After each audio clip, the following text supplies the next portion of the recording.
My name is Ragnar Tørnquist and I'm the senior producer and creative director of The Secret World.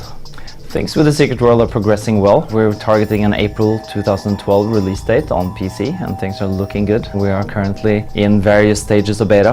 People are in the game, testing it, playing it, giving us valuable feedback. So I think we're very happy. We're at a good stage where a lot of the content is in and a lot of the systems are in, and right now it's a question of bug fixing and tweaking and just getting that final layer of polish on everything. The Secret World is an MMORPG set in a modern day real world, in a world where everything is true. Every myth, every legend, every conspiracy theory, every fairy tale, every pop culture reference you can imagine in terms of vampires and werewolves and demons and the existence of a demonic, hellish world, of otherworldly creatures that walk among us, and of three secret societies that rule the world. You have the Templars, the Illuminati and the Dragon, and players can create a character, any character they want, and join one of these three secret societies and take part in their war for world domination. And most importantly, it's a game without levels and classes. You don't have to choose a class, you don't have to choose a set path. You basically create your own path through the game. You choose from any one of hundreds of powers, and then you basically build exactly the kind of character you want to play. So you can look how you want to look, you can play how you want to play, and you can be who you want to be in this game. The three factions in the Secret World, the three secret societies, came out of basically, first off, we wanted a three-sided conflict. I think that's really important for this game. Having two sides, you're always going to have one that's dominating and one that's sort of bigger than the other, and it's always going to be an imbalance. With three factions, you have that sort of wild card in there. So we always wanted that. We wanted to create this sort of trinity of organizations that rule the world. In terms of coming up with who they are and what they are, that was a long process, because in our world, in the Secret World, there aren't just three factions. There are numerous factions of different sizes. These are the only three that players can join, but there are other factions out there, backstabbing, warring, trying to gain power themselves. The process we went through was basically that we wanted to spread them out as much as possible. We wanted to come up with ones that were iconic, that people would recognize. So for the Illuminati, it was a no-brainer, and these guys have been rumored to be around for a very long time. And of course, they're based in New York. The New World, they were driven out of Europe in the 1600s by the Templars, who are sort of the old guard. They're the ones who consider Europe their home. They're based in London. And these guys have been mortal enemies for a very long time.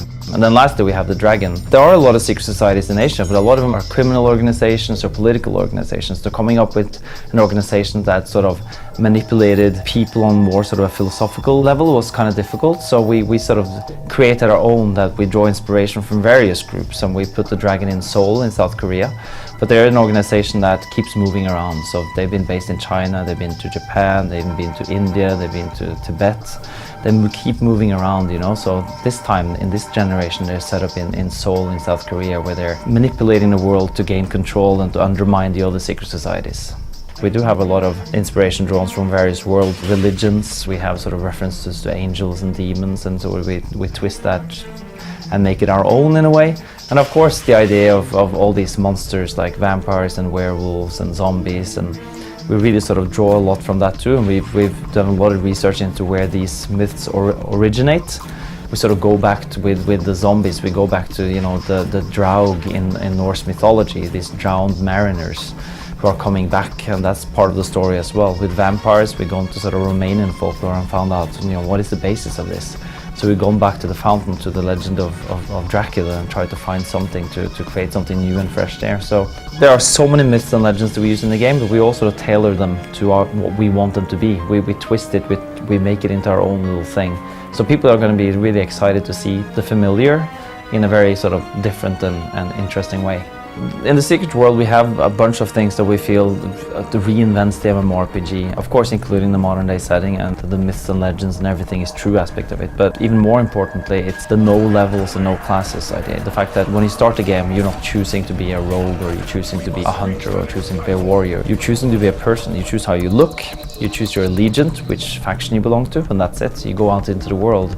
And as you start playing, you'll pick a weapon in the beginning. You might go with a shotgun, for example, and you earn XP, and you're able to buy new powers for that shotgun, new talents, new abilities that you can use. But after a while, maybe after 5 hours, 10 hours, 40 hours, you decide, well, the shotgun is nice and all, but I like to augment it. I like to add something. Maybe I'll do some blood magic on the side. Then you start combining the shotgun and blood magic, and you create a hybrid. You create something new and interesting. Powers that play off each other in new and interesting ways. And then you might decide that, screw it, I'm done with the shotgun, I want to try some pistols, because the pistols look awesome. Got a dragon and everything attached to them. You can do that. You don't have to create a new character, you don't have to start back at level 1. You are developing your character constantly. And you're sort of expanding the vocabulary of your character's talents, of your character's powers. And that's a really, really interesting thing about this game. Progression in a game without levels and classes is a lot more difficult to communicate to the player. And that's something we've given a lot of thought. There's been times during the production of The Secret World where we said, no, we can't do it, let's go back to levels, it's impossible. And then we sort of persevered, and we've been able to sort of find new ways of visualizing this to the players. So for example, you're starting out in the game and you're fresh off the boat, so to speak, and you're fighting monsters in Kingsmouth on Solomon Island, and we are going to have a way of clicking on a monster and seeing the general sort of rating for it, but much more important is being able to look at the monster and say, that looks like something I can handle. In the very beginning, you can probably assume that a zombie that shambles along the road, you'll be fine, you'll be able to deal with that. You got a shotgun, I mean, you watch The Walking Dead, you know that that's doable. But then you come across this huge hulking creature, and you're thinking that's probably not a good idea. You will be able to sort of gauge the size, the complexity of a monster, the behavior of a monster, and see, well, that's probably not something I'll be able to handle. And of course, you'll also be able to see that based on the gear you have on you, the weapons, the chakras that you equip, which are magical implants, you'll be able to see that your damage output, your healing powers might increase, you see that your hit points increase, things like that also shows you that you are changing, you are becoming more powerful. But it's not just simply about one number, a level that says you are now an arbitrary level 36 and that makes you more powerful. It's about choosing where you want to be more powerful and what you to focus on. Dungeons in The Secret World is something we're paying a lot of attention to. Our dungeons are pretty fast-paced. They're usually between 40 to 60 minutes, rarely any longer than that. They're very sort of driven by boss encounters, by scripted sequences, by story.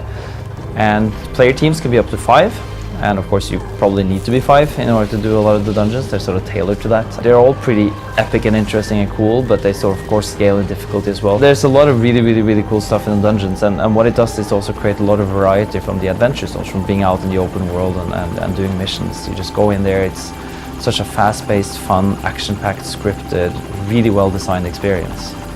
I mean, the secret war part of The Secret World is really important, where you have these 3 factions, the secret societies pitted against each other in different types of scenarios. We have sort of 2 main types of PvP locations in the game. One is the battlegrounds, which are sort of shorter, quicker, minigame type stuff.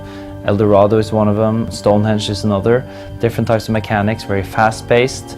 And then we have the large-scale war zones, and war zones are persistent, 24/7 locations where players go in to capture objectives for their secret societies. And these are, large-scale, tons of players, big locations, constant action, where the 3 secret societies really spend a lot of time trying to hold on to these objectives in order to gain bonuses for everybody in the secret society. And that's where that sort of war for global domination really plays out. The battlegrounds and the war zones are tied together as well, so it pays to play both. I hope players get to have a lot of fun in The Secret World. I think it's important for MMORPGs to get back to being about having fun, to not just the grinding away and getting to the top of that level treadmill, but actually to enjoy the content, to play the missions, to enjoy the story, to enjoy the fights with the monsters, to really sort of make it feel like it's a game that is all about entertaining you as well as giving you a sense of progression. The Secret World is coming out in April 2012 for the PC.